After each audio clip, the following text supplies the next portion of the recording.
This is Space Ants Part 6, Mandibles on Moons, an original composition by Eric Kay, copyright 2024. Crashed. Despite the losses, Black Sting lands on the ice moon. Spread back to the horizon was a long line of the dead or dying ants. The hive could do nothing. It had no conscious thought as the dreamers were unorganized. The signalers were dispersed and dead. No hive mind, only instinct triggered. Dig to live. Dig before exhaustion overtakes. Make a hole. Cover their heads and hope for the best. That was the space ant way. All around was confusion. At first, a few ants dug separately, then the signalers organized them. But digging takes oxygen. With no air and no nest, asphyxiation would soon overtake and kill them all. All except for the greenhouse ants. Luckily, dawn was here. Sunlight lit their bulbous, transparent bottoms, generating a thin margin of oxygen for them to use. Greenhouse ants wouldn't suffocate, but death was still at the door, as no ant lives alone. The queen laid motionless, still curled into a ball. She was surrounded by blue-green royal jelly. Perhaps the colony egg had survived the landing. Then if they all died, the hive might still continue. Erythrolema was one such greenhouse ant. Although dazed and stunned by the landing, she was otherwise uninjured. She let go of her sisters and looked about, but her weak eyes saw little. Small workers scurried about, some searching manically for door ants, which were no more. Others uselessly clawed the ice. Attention! A signaler organized the panicked ants. Dig here, one said to Erythrolema. She could feel the anxiety from the haste and uncertainty of the message. Erythrolema used her claws to scratch out a hole in the ice. Next to her, another greenhouse ant also clawed. Around her, masses of suffocating ants stood around silently. Most entered torpor, awaiting the curtain call to expend their last ounce of energy to save the colony before perishing. When the depth of Erythrolema's hole was a leg's length, the tiniest of their workers crawled down into the pit. The small ant continued excavations, and Erythrolema used her long forelimbs to pull up the ice. She packed it around the top of the hole. Other workers came and excreted the last of their liquids around the mount. Most liquid boiled off to the near vacuum, but enough froze to seal the growing conical mound. Soon the tiny ant was exhausted. It crawled off, perhaps to die, perhaps to be revived after a torpor, and another took its place. Then Erythrolema climbed in behind it head first. She expanded her torso and sealed the room. The scatter of light filtered through ice filled the tiny room. Erythrolema's antenna tapped the small worker ahead of her. "Breathe," she ordered it, and they both exhaled. The little worker felt relieved to be under the pressure of oxygenated air again. Its anxiety lessened, and it happily dug deeper. The blue-green algae in Erythrolema's abdomen received the sun's rays and the new carbon dioxide from the worker, but she felt no stress. After a few breaths, both ants sucked in the remaining air. Erythrolema pulled herself out of the hole, which looked like some tiny volcano finally blowing its unbalanced top. Another worker climbed in while Erythrolema watched the sun. It dazzled her, such a rare sight for her. She felt a faint drift of ice land on her body, the output of some distant geyser, and it blanketed the exposed hive. Erythrolema climbed back in the hole and sealed it again.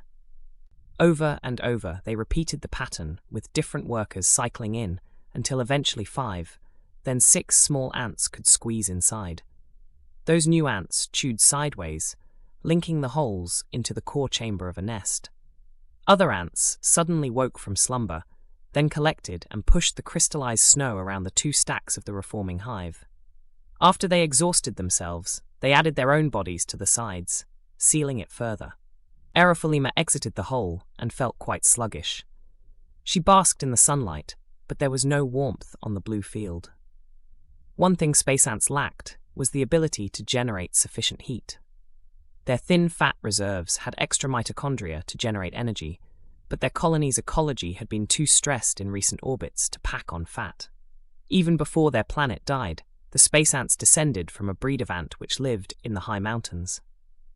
They simply retreated into their warm insulating rock when they got cold. And then in space, where radiative cooling was their only loss, they also stayed relatively warm. But now, with ice beneath and mist above, heat leached away like a parasitic mite sucking their blood. A signaler came up to Erythrolema and commanded, "Search."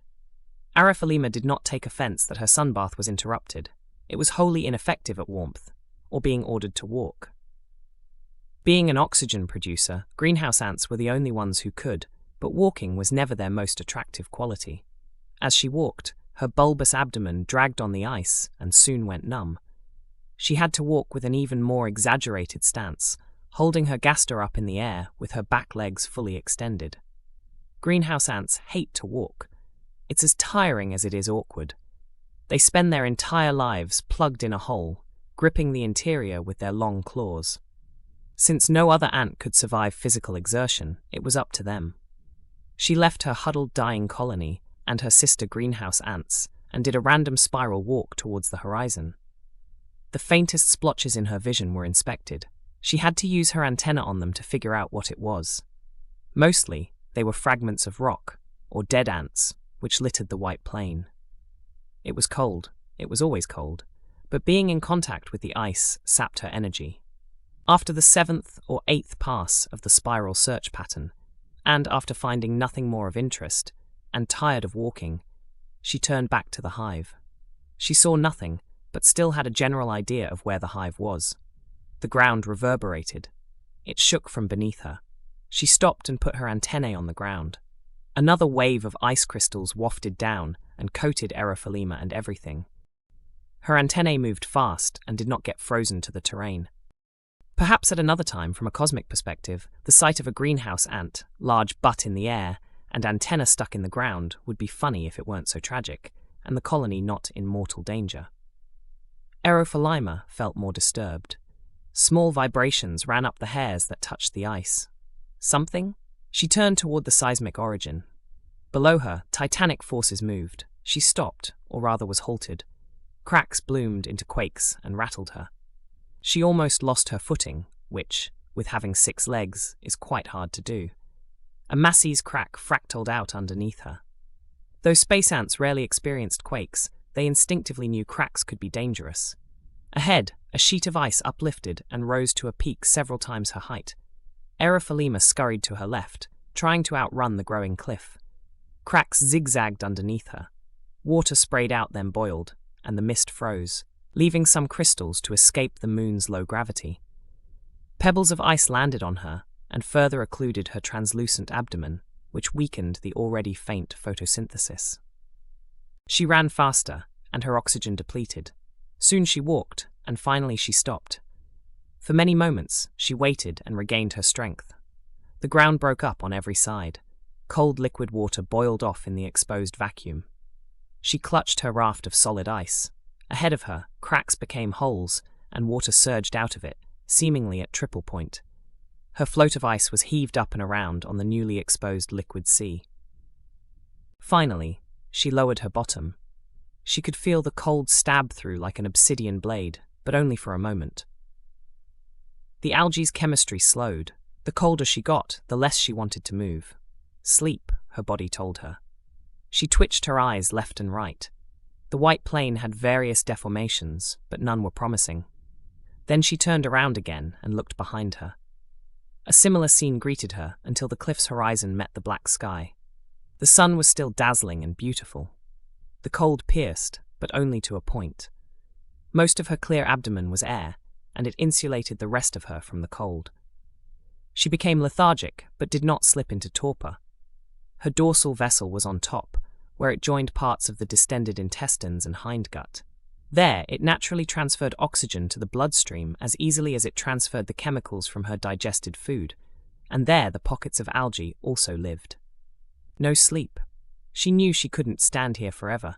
Though usually immobile, they were still space ants, and space ants are always busy. She got up and followed the slope of ice down. Ahead were more small blemishes on the featureless plain. There she spied a peculiar rise, which was pointed and pronounced. She walked toward it. Perhaps at the top, she could get the entirety of her posterior off the chilly ground. She summited and turned completely around. The sun reflected off the ice, and when it was at her back, she saw the faintest of a rainbow reflect off the mist which hung in the air. Her eyes could only see part of the colourful spectrum, but it was another display of nature's beauty above its bleak harshness. Though it was the most amazing thing she had seen in her life, an unexplainable impulse made her look down. There, semi-transparent, Barely a foot-width deep were dead ants. Colony? She thought in horror. She clawed at the ice, then used the full weight of her body to land again on the two pointed claws of her front limbs. She made little progress. Her other limbs and hairs felt the impact of her strike. The faintest of reverberations jiggled up her back legs and the hairs which were in contact with the ground. Aerophalema stopped and listened, trying to discover if it was the echoes of her actions or something else. The vibrations came again, but now they were stronger. She reoriented herself and looked below again. Down through the fresh casing of frozen water many things under the ice. She banged on it again. Then she saw movement. She recoiled, half in fear, but half curious. Again she repositioned herself, looking for a more hopeful sign. Directly below her, she saw a white tube, almost the width of a tunnel, she thought. The colony. She was elated at finding her family of blacksting. The icequakes had released a large flow of water, and the colony instinctively swarmed around the queen. The water could not decide whether it wished to boil, flow, or freeze. It fell, flowed, or was repulsed by the teeming sphere of Evriant, water's molecular cohesion being a strange thing at zero pressure and freezing. Though shocking and deadly at first glance, fate had smiled on the colony and sealed the entire mass of surviving ants into one large chamber. Together, and contained, the colony could survive. Aerophalema banged on the ice more. Soon she was tired, but the white tunnel slowly crept toward her, and then it turned upward. She could almost see the ant through the rough walls. Inside, one ant formed a makeshift airlock with its head. Finally, the ice broke under her. Blacksting. Aerophalema's antennae reflexively identified herself. Blacksting. The worker ant replied sluggishly due to the cold, though it could have easily been interpreted in a nonchalant "who else might it be" manner.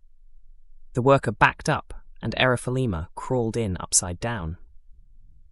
Now, with one full-time oxygen producer, fully exposed to the sun, the colony of blacksting was safe for the rest of their moon's orbit. But still, they were dead cold for now. But with atmosphere and oxygen, and with an inexhaustible supply of water, space ants could solve any problem. How deep is the ice? And what lurks in that darkness? Space ants would need to dig deep to find out. The end, for now at least. This has been Space Ants, Part 6, Mandibles on Moons, an original composition by Eric K., copyright 2024. This audio has been artificially narrated by Revoicer. Subscribe to my channel for more Space Ants, and hit that like button. It makes the ants happy, and helps the colony get through one more orbit. You don't want space ants to die, do you?